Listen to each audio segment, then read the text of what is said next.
देखिए, राहुल गांधी और उनकी पार्टी कांग्रेस पार्टी ये महाराष्ट्र में महाविकास आघाड़ी के घटक दल है। महाविकास आघाड़ी के तीनों दल सावरकर पे अलग अलग विचार रखते हैं। सावरकर पे यदि आप राष्ट्रवादी कांग्रेस की बात करें, शरद पवार की, तो वो नरोवा कुंजरोवा मोड़ में चले जाते हैं। सावरकर की बात करें शिवसेना की, तो वो वहां भारत रत्न देने की बात करते हैं। महाराष्ट्र में सावरकर ये मात्र स्वातंत्र्य सैनिक ही नहीं, ये मराठी के बहुत बड़े साहित्यिक भी है। उन्हें एक साहित्यिक की दृष्टि से भी पूजा जाता है। रही सावरकर की हिंदुत्व की बात यदि कहें, तो क्या सावरकर का हिंदुत्व भारतीय जनता पार्टी स्वीकार करने को तैयार है क्या? उन्होंने तो गोमांस को भी खाने लायक कहा है। तो सावरकर ये सब्जेक्टिव है। सावरकर माफी मांगने वाले सावरकर ये कांग्रेस के लिए हैं। सावरकर जिन्होंने जेल में अपनी पूरी जिंदगी बिताई, वो सावरकर बीजेपी वालों के लिए हैं।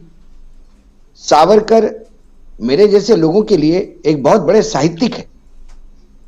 कौन कब किस लिए माफी मांगता है, लेकिन सावरकर ने ऐसा कोई काम नहीं किया जो देशद्रोह कहा जाएगा या किसी की मुलाफत की होगी। गांधी हत्या का आरोप भी उनके ऊपर था, लेकिन उनको बाकायदा बाइज्जत बरी किया गया था। और तब मोदी की तो सरकार थी नहीं कि जो जुडिशियरी भी उसको जिसको दबा के रखे हो। तो ये तमाम चीजें हैं। सावरकर का ये जिन्न बाहर निकालकर एक महाराष्ट्र को आंदोलित तो जरूर कर दिया है। दूसरी बात, सावरकर को लेके जब भाजपा कहती है कि हम एफआईआर दर्ज करेंगे, मुझे लगता है कर देनी चाहिए। कोर्ट में मामले को जाना चाहिए। राहुल ने यदि वो पत्र पढ़ा तो वो सावरकर को अपमानित किया या इतिहास को, सच्चे इतिहास को सामने रखा, ये बात सामने आनी चाहिए। लेकिन हवाबाजी बहुत हो रही है। अब उन्होंने सीधा सावरकर को लेके, यदि आप आशीष शेलार की प्रेस कॉन्फ्रेंस देखें, जो बीजेपी के अध्यक्ष है मुंबई के, उन्होंने अपने पूरे प्रेस कॉन्फ्रेंस में राहुल गांधी को जितना भला बुरा कहा, उससे ज्यादा भला बुरा उद्धव ठाकरे को कहा। और उससे ज्यादा पूरे टाइम ये क्रेडिट देते रहे कि संघ आजादी के लड़ाई में कैसा इन्वॉल्व था, कैसे संघ के एक टुकड़ी 26 जनवरी को प्रदर्शन में भी शामिल की गई थी एक साल। ये तमाम बातें इस पे वो जितने कंफ्यूज हो गए थे, उनको ये पता नहीं था कि वो सावरकर को डिफेंड करे, संघ की बढ़ाई करे, राहुल गांधी को गाली दे या उद्धव ठाकरे को गाली दे। उद्धव ठाकरे को वो कह रहे थे कि आपने जैसा मिट्टी खाई विपरीत विचारधारा लोगों के साथ जाके। तो मुझे ये नहीं समझ में आता, मैं तो जम्मू कश्मीर के पीडीपी की और हरियाणा के चौटाला की तो बात करता ही नहीं। इसी महाराष्ट्र में जब देवेंद्र फडणवीस पहली बार मुख्यमंत्री बने, तो पहला प्रस्ताव जो वोट ऑफ कॉन्फिडेंस था, पहला विश्वास का मत था, वो उन्होंने राष्ट्रवादी कांग्रेस के भरोसे ले लिया। दूसरी बार जब बने, तब उन्होंने राष्ट्रवादी कांग्रेस के साथ मिलकर सरकार बनाई 80 घंटे की। और तीसरी बार जब आए तो उप मुख्यमंत्री बन के आए। तो जो बार मुख्यमंत्री यदि आप राष्ट्रवादी कांग्रेस के साथ मिलकर करते हो, तब आप सत्ता का मक्खन खाते हो या मिट्टी खाते हो, यह बात उनको देखनी होगी। दरअसल हमारे यहां जितने भी नेता है, ये बात भूलते हैं कि लोगों को इतिहास याद रखता है, वो अपना इतिहास याद नहीं रखते। राहुल गांधी ने सावरकर के बारे में मुझे नहीं लगता कोई गलत बात कही। राहुल गांधी ने वो पत्र दिखाया, उन्होंने कहा कि सावरकर ने यह कहा है कि मैं आपका नौकर जैसा रहना चाहता हूं। जबकि जवाहरलाल नेहरू से लेके तमाम स्वतंत्र सैनिक जेल में रहे, लेकिन किसी ने ऐसा पत्र नहीं लिखा। उन्होंने सावरकर को राष्ट्रद्रोही नहीं कहा, उन्होंने राष्ट्रभक्त, जो अंग्रेजों का भक्त भी नहीं कहा। उन्होंने इतना ही कहा कि सावरकर ने माफी मांगी, यह पत्र मेरे सामने है। उनका आप पूरा प्रेस कॉन्फ्रेंस सुने तो। और यदि इतिहास के तथ्यों को सामने रखने से कोई अपमानित होता है, तो यह मुझे नहीं समझ में आता कि अपमानित कैसा होता है जी।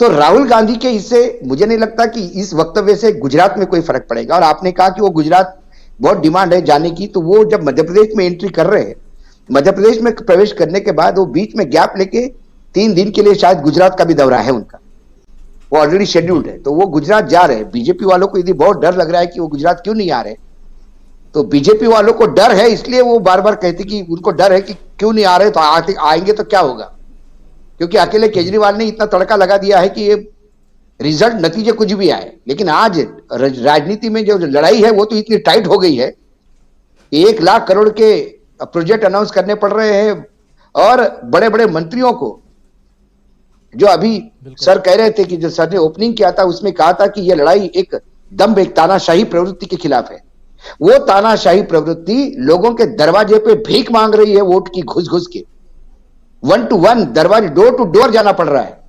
जहां 27 साल तक राम राज्य की स्थापना हुई, जिस गुजरात में, हम तो यही सोचते कि बीजेपी की सत्ता मतलब राम राज्य, तो 27 साल तक लगातार राम राज्य होने के बाद आपको तो घर बैठ के ही वोट मिलना चाहिए, आपको तो कहीं जाना ही नहीं चाहिए।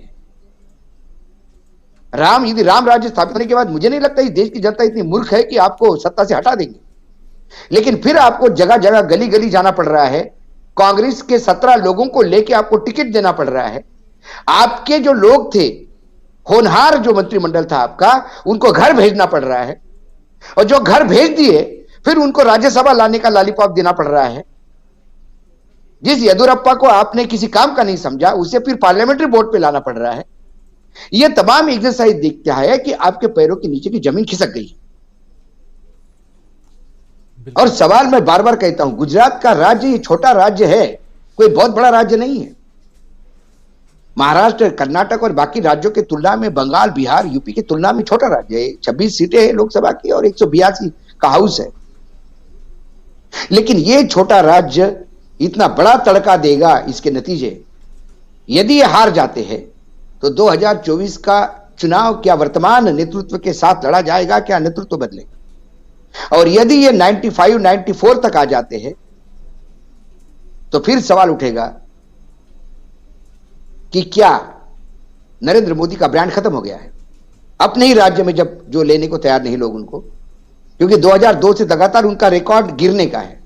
2002 से लेकर आज तक हर चुनाव में वो नीचे नीचे आ रहे हैं, और कांग्रेस जिसका कोई नेता नहीं है, सबसे भ्रष्ट पार्टी है, बिना किसी काम की पार्टी है, परिवारवाद की पार्टी है, गांधीवाद की पार्टी है, राष्ट्रद्रोही पार्टी है, देशद्रोही पार्टी है, चाइना पाकिस्तान से पैसा लेने वाली पार्टी है। तमाम लांछनों के बाद कांग्रेस हर चुनाव में अपनी सीटें बढ़ा रही है। यह फैक्ट है, यह कोई प्रोजेक्शन नहीं है, यह फैक्ट है। क्या होता है चुनाव में तो समय बताएगा। बिल्कुल। लेकिन महाराष्ट्र की राजनीति में जरूर आंदोलन होगा। यदि राहुल गांधी को यह अरेस्ट नहीं कर पाए महाराष्ट्र में रहते रहते, तो फिर पूरा महाराष्ट्र इस सरकार पे हंसेगा कि तुम जिस सावरकर को कहते हो कि सावरकर हमारे सबसे बड़े इतिहास पुरुष है, सबसे बड़े लड़वैया है, और सावरकर जी ऐसे है वैसे है, जिस सावरकर जी का अपमान करके, मतलब तथाकथित अपमान, यही कह रहे हैं कि अपमान हुआ, अपमान हुआ। राहुल गांधी तो नहीं कह रहे। जब आप कह रहे हो अपमान हुआ, तो अपने आदमी के अपमान का आप क्या सिला दिया आपने? तो देखने वाली बात है कि आज सावरकर के पोते ने एक पुलिस कंप्लेंट तो फाइल की। अब इस पुलिस कंप्लेंट में क्या होगा? राज ठाकरे ने भी अनाउंस कर दिया कि मैं काले झंडे दिखाऊंगा, लेकिन राहुल गांधी के झंझावत के सामने, तूफान के सामने, उनके काले झंडे कहां खड़े रहेंगे यह भी देखना होगा। यदि वो काले झंडे खड़े नहीं हो पाए तो फिर ये पत्थर अपने पैरों पे खुद गिराया ऐसा लगेगा तुम्हारे राज ठाकरे को, क्योंकि राज ठाकरे को अभी तक यह समझ में नहीं आ रहा कि उनको राजनीतिक लाइन क्या लेनी है। कभी वो मोदी के खिलाफ बोलते हैं, कभी वो किसी के खिलाफ बोलते हैं, फिर एक ईडी की नोटिस आती है तो फिर भोंगे हटाओ चलता है उनका, फिर वो शिंदे के घर जाते हैं। वो अभी इतने कंफ्यूज्ड है कि उनके पदाधिकारी खुद मुझे कहते हैं कि साहब आपको क्या लगता है हमारी पार्टी क्या करेगी? उनके पदाधिकारी। मैंने बोला भाई ये तो आपके नेता को भी मालूम नहीं कि उसको क्या करना है। बिल्कुल बिल्कुल। बिछ गई सियासी विसार, खेला जा रहा है सियासी खेल, जारी है वार पलटवार। शह और मात के खेल में बनाई जा रही है रणनीति। कौन पड़ेगा किस पर भारी, ये कभी भी सिर्फ हस्तक्षेप.com पर अमलेंदु उपाध्याय के साथ